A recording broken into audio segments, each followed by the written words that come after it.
मित्रों, वर्तमान समय में देश में जिस प्रकार से एक विशिष्ट प्रकार की राजनीति चल रही है, जो देश की आंतरिक सुरक्षा और ताने बाने को ध्वस्त करने के लिए किसी भी कीमत तक जाकर कमर कसे हुए दिखाई पड़ती है, उसकी एक वानगी जो कई बार आप पश्चिम बंगाल में देख चुके हैं, आज न्यायालय द्वारा गठित एसआईटी की रिपोर्ट आने के बाद पश्चिम बंगाल की तृणमूल कांग्रेस सरकार की हिंदू विरोधी निर्ममता अपने पूरे विद्रूप रूप में सामने आती हुई दिखाई पड़ रही है।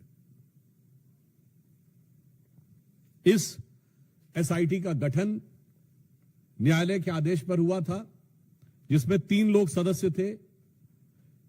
एक registrar law national human right commission के थे और 2 सदस्य पश्चिम बंगाल की न्यायिक सेवा के थे, अर्थात एक मानवाधिकार आयोग से सदस्य थे और 2 पश्चिम बंगाल की न्यायिक सेवा वेस्ट बंगाल लीगल सर्विसेज थे। और उन्होंने 11 अप्रैल 2025 फ्राइडे यानी 11 अप्रैल जुमे के दिन 2 बजे से लेकर 4 बजे के बीच में जो घटनाएं हुई हैं, उनके बारे में जो अपना ऑब्जर्वेशन दिया है, उससे तृणमूल कांग्रेस, इंडी गठबंधन और ये सेक्युलरिज्म के सो कॉल्ड सेल्फ चैंपियंस का नकाब पूरी तरीके से उतर गया है। पहली बात,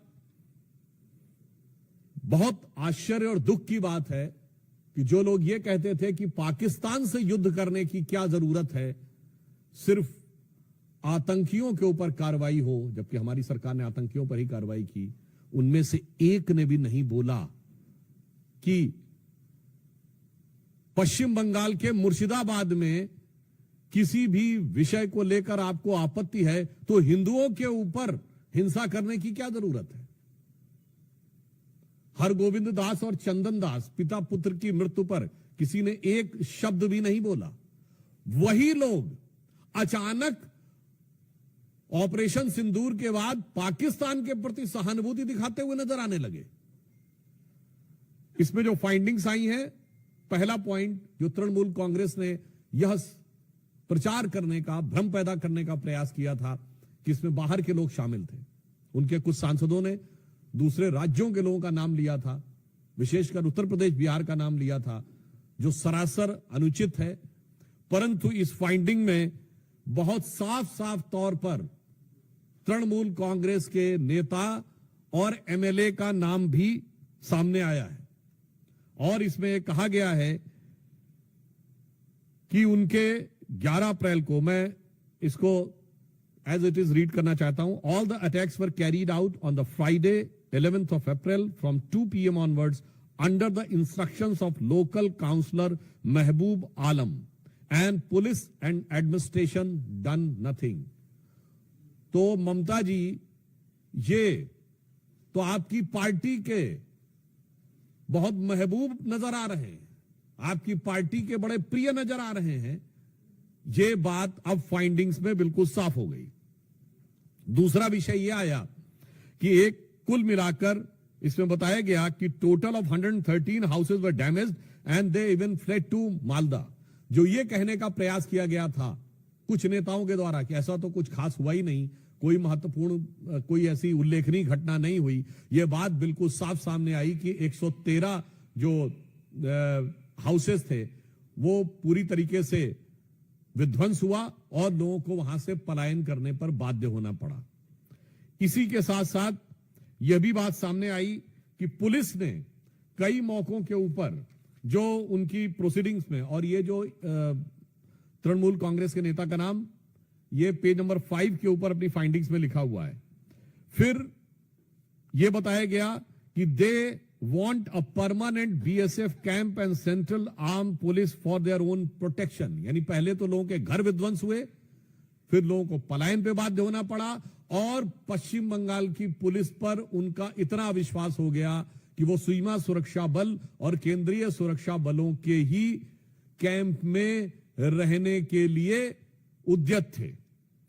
ये साफ दर्शाता, और आगे लिखा है, the West Bengal police did not respond at the village of Bedbona called at 4 p.m. on Friday and 4 p.m. of Saturday, but police did not pick up the call. यानी गांव के लोगों ने जब उनको मदद की गुहार लगाई, पुलिस ने कुछ नहीं किया। और कितनी गंभीर बात है कि पुलिस का फोन न पिकअप हो ऐसे समय में, जबकि वहां दंगे या सुनियोजित हिंदुओं को टारगेट करते हुए आतंकी शैली में दंगे किए जा रहे हों, तब अगर पुलिस नहीं उठाती है तो यह एक बड़ा गंभीर तथ्य है जो प्रकाश में आया है। और यह भी बात सामने आई है कि residents of Shamsherganj, Hijaltala, Shulutala, degree, they came masking up their faces. यानी यह भी बात साफ आई कि चेहरा छुपाकर लोग सुनियोजित ढंग से हिंसा करने के लिए आए थे। एक बात बहुत स्पष्ट हो गई है कि हिंसा का प्रकार चाहे कोई भी हो, राजनीति का प्रकार चाहे कोई भी हो, वार सिर्फ और सिर्फ हिंदू समुदाय के ऊपर है। अगर पहलगांव में चुन चुन कर हिंदुओं को मारा गया, तो मुर्शिदाबाद में चुन चुन कर हिंदुओं के घर, मकान और लोगों को मारने का प्रयास किया गया। मुझे लगता है कि अब इसके बाद पश्चिम बंगाल सरकार के पास किसी प्रकार का मुंह नहीं रह गया है यह कहने का कि वहां पर हिंसा नहीं हुई थी। नंबर 2, अब बिल्कुल साफ है कि वहां हिंसा हुई, सुनियोजित हिंसा हुई, तृणमूल कांग्रेस के नेताओं के इशारे पर हिंसा हुई और बाकायदा धर्म और समुदाय देखकर हिंसा की गई। तो अब मैं पश्चिम बंगाल की मुख्यमंत्री ममता बनर्जी जी से पूछना चाहता हूं कि उनके ममतामयी हृदय में कब वह करुणा जागेगी कि वो अपने नेताओं पर कार्रवाई करेंगे। हम भारतीय जनता पार्टी की तरफ से स्पष्ट रूप से पूछना चाहते हैं कि न्यायालय के द्वारा गठित एसआईटी में यह तथ्य आने के बाद तृणमूल कांग्रेस के नेताओं पर ममता बनर्जी जी कब कार्रवाई करेंगी और अपने नेताओं के अपमानजनक और मारे गए लोगों का उपहास उड़ाने वाले बयानों के लिए कब माफी मांगेंगी। धन्यवाद। मित्रों, प्रश्न सादर आमंत्रित है। सबसे पहले प्रज्ञा।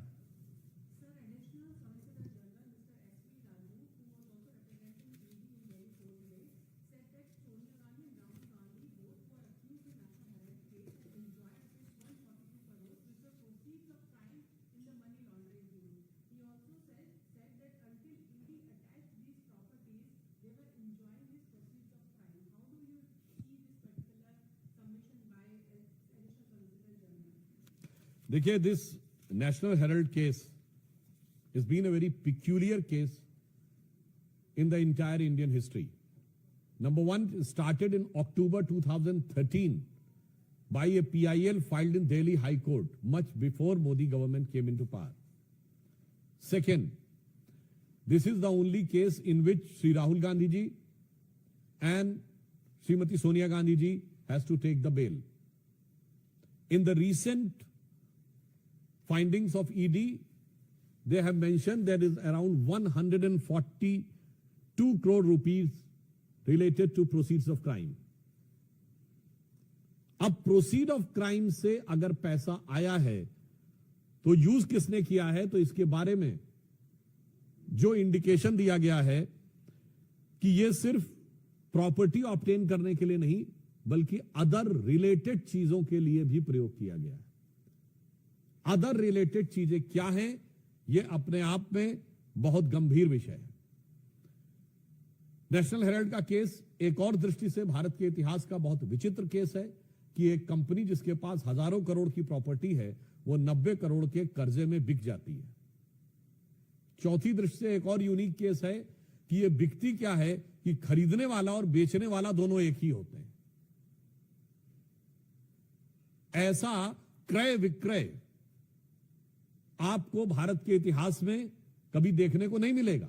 सामान्यतः भ्रष्टाचार में देने वाला कोई और होता, लेने वाला कोई और होता है। यहां पर देने और लेने वाले दोनों एक ही हैं। इसलिए जो ईडी ने फाइंडिंग की है, इसमें एक और बिंदु समझिए। कांग्रेस पार्टी ये कहती है नेशनल हेराल्ड बंद हो गया।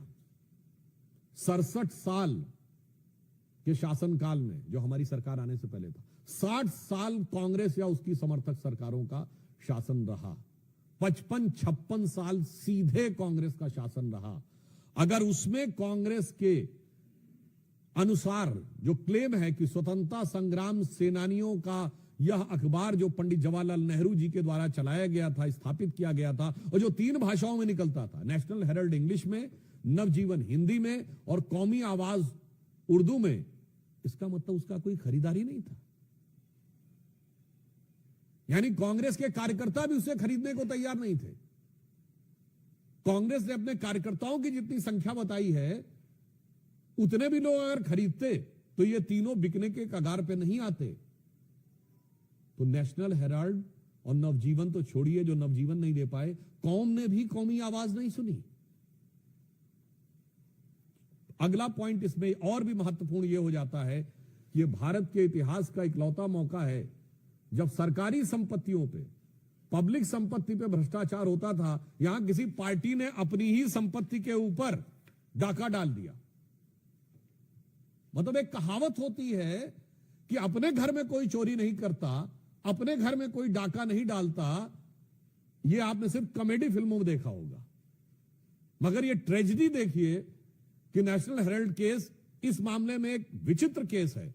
और यह भी दर्शाता है the ED today has mention about 142 crore rupees of proceed.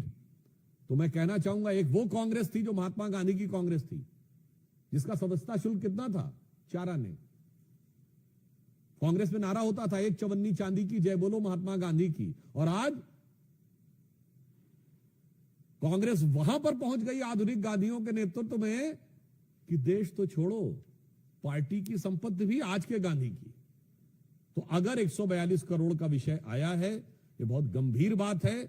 यह कांग्रेस पे सिर्फ कानूनी नहीं, यह कांग्रेस पे सिर्फ राजनीतिक नहीं, बल्कि गंभीर नैतिक सवाल पैदा करता है कि जो लोग अपने को स्वतंत्रता संग्राम सेनानियों की विरासत के एकमेव उत्तराधिकारी घोषित होने का दावा करते थे, उन्होंने ही बकौल खुद स्वतंत्रता संग्राम सेनानियों की संपत्ति पर डाका डाला। रविकांत,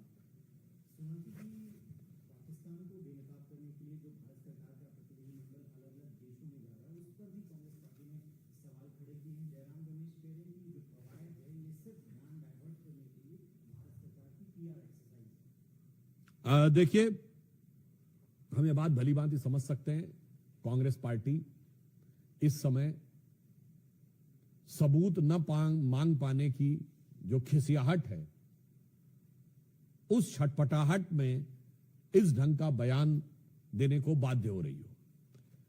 हम एक बात बहुत स्पष्ट रूप से कहना चाहते हैं कि अगर उन्हें लगता है कि कोई डाइवर्जन की बात है, तो मैं सिर्फ कोट करना चाहता हूं पाकिस्तान के प्राइम मिनिस्टर शहबाज शरीफ ने, जब ऑन रिकॉर्ड ये बोल दिया कि 9 और 10 तारीख की दरमियानी रात, ये उनका वर्ड है, 9 और 10 तारीख की दरमियानी रात हमारे सिपा सलार जनरल सैयद आसिम मुनीर ने मुझे 2:30 बजे रात को जगा कर कहा कि हिंदुस्तान ने नूर खान एयरबेस के ऊपर मिसाइल गिरा दिया है।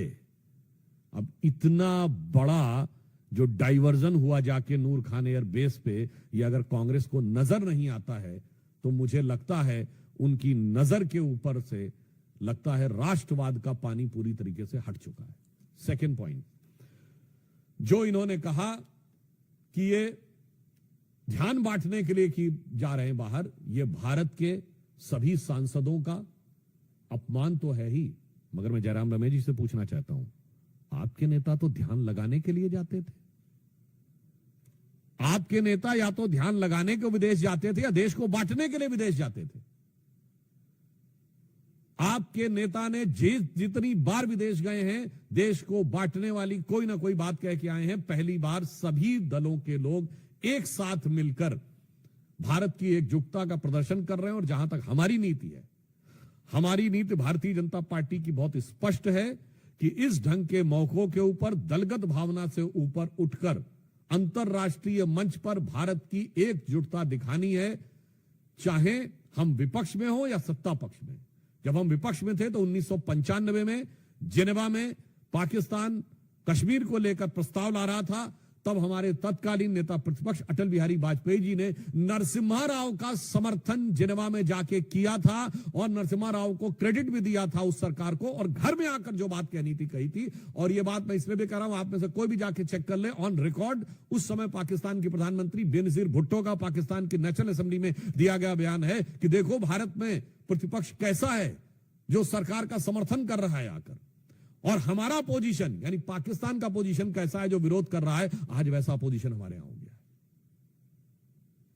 इसलिए यह बात जो कहने का प्रयास कर रहे हैं, वैसे ऑन द लाइटर नोट मैं एक और बात कहूं, लगातार आप देख ही रहे हैं कि कांग्रेस पार्टी के नेता एक के बाद एक ऐसा बयान देते हैं जो पाकिस्तान की मीडिया की सुर्खियां बटोरे। अब जयराम रमेश जी का यह बयान भी यूज किया जाएगा, तो ये पाकिस्तान की पीआर एक्सरसाइज में जो लगे हुए हैं और भारत के इस गंभीर प्रयास को जो पीआर कह के डाइल्यूट करने का प्रयास कर रहे हैं।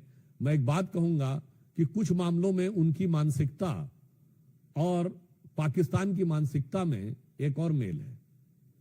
अभी आपने देखा कि ऑपरेशन सिंदूर में जिस अप्रतिम शौर्य का परिचय भारत की सेना ने दिया और जो गंभीर क्षति पहुंचाई, जिसका मैंने अभी आपको बता भी दिया कि पाकिस्तान के प्राइम मिनिस्टर का पाकिस्तान के आर्मी चीफ को कोट करते हुए बयान है, इसके बावजूद वहां के आर्मी चीफ का प्रमोशन हो गया, क्या बन गया? Field marshal. ठीक, हमारे यहां भी उसी जहनियत से पैबस्त हैं। वो जंग हार कर फील्ड मार्शल बनते हैं और कांग्रेस में चुनाव हार कर फील्ड मार्शल बनते हैं। वहां भी प्रमोशन होता है, यहां भी प्रमोशन होता है। तो इसे मैं कहना चाहूंगा, तो इसलिए दोनों तरफ बैठकर एक ही विचार, एक ही भाव, तो मिले सुर मेरा तुम्हारा करते हुए भारत के प्रयासों को इस प्रकार से अवांछित रूप से छोटा साबित करने का प्रयास बचना चाहिए कांग्रेस पार्टी को। और मैं कांग्रेस पार्टी और इंडी गठबंधन से, जो मैंने अभी मॉर्निंग में कहा, उसे रिपीट कर देना चाहता हूं। इंडिया अलायंस नाम रख लेने से दिल से भारतीय नहीं हो जाता। आज इंडिया अलायंस के तमाम नेताओं के बयान पाकिस्तान की मीडिया में, पाकिस्तान की संसद में, पाकिस्तान की सेनाओं की ब्रीफिंग में, पाकिस्तान द्वारा भारत के विरुद्ध दिए जा रहे डोजियर्स में कोट किए जा रहे हैं। तो ऐसा प्रतीत होता है कि ये पॉपुलर फ्रंट ऑफ पाकिस्तान की तरह इंडिया अलायंस बिहेव करने लगा है। और खड़गे जी का बयान हो या राहुल जी का बयान हो या जयराम रमेश जी का बयान हो, ऐसा प्रतीत होता है कि पाकिस्तान में पॉपुलरिटी की प्रतिस्पर्धा में ये एक दूसरे से आगे निकलने में लगे हुए हैं। पर मैं फिर कांग्रेस पार्टी से यह अनुरोध करना चाहूंगा कि इस मौके पर जब भारत के सर्वदलीय प्रतिनिधिमंडल विदेश में जा रहे हैं, तो इस प्रकार की बात करने से बाज आना चाहिए। भारत की एकजुटता का प्रदर्शन करना चाहिए। कम से कम कुछ समय के लिए अपनी भावनाओं पर नियंत्रण रखना चाहिए। वोट बैंक की राजनीति को राष्ट्रीय हित से अलग रखना चाहिए। गौरव, न्यूज़ 24।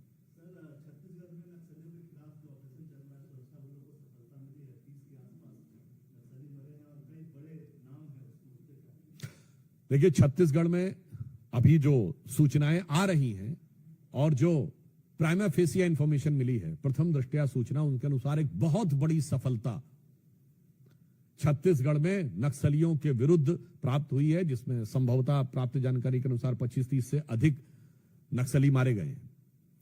गृह मंत्री आदरणीय अमित शाह जी ने स्पष्ट 2026 तक, मार्च तक नक्सलों के खात्मे की बात कही है, तो निश्चित रूप से प्रधानमंत्री श्री नरेंद्र मोदी जी की सरकार की यह प्रतिबद्धता इस ऑपरेशन में स्पष्ट दिखाई पड़ रही। और यह प्रतिबद्धता एक और मामले में भी है, जिसे आप एक शब्द संस्कृत में सुनते होंगे ना, वाय आभ्यंतरम शुचि, यानी बाहर से भी सफाई करनी है और अंदर से भी सफाई करनी है।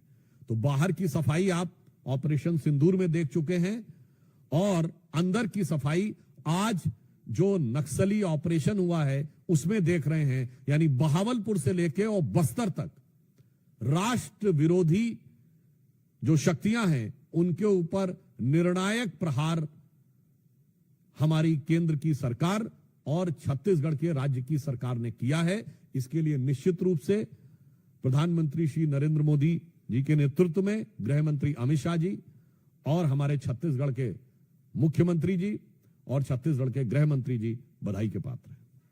अरुण धोता।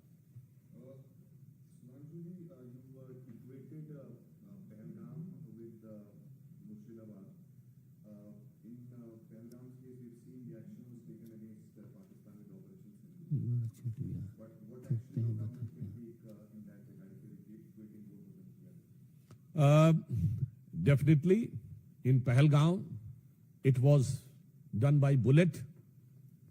I hope, I wish, and I am confident that is the befitting reply of the Murshidabad targeted attack on Hindus will be replied with ballot. और कोई प्रश्न? वैसे एक और बात आप कह दें कि वो उनको लगता है कि हम बाहर जाते हैं, जो जयराम रमेश जी ने कहा ना कांग्रेस पार्टी ने हमारे प्रतिनिधि मंडल के लिए कि ये बाहर केवल ध्यान बटाने के लिए जाते हैं, तो मैं ये भी बता दूं कि हम वो हैं जो पहले ठोक के आते हैं, फिर पड़ोसी को बताते हैं और फिर जरूरत पड़ने पे पूरी दुनिया को भी बताते हैं। मगर उसके बाद कांग्रेस के जो अरमान हैं वो खुद ब खुद निकलकर सामने आ जाते हैं। बहुत बहुत धन्यवाद।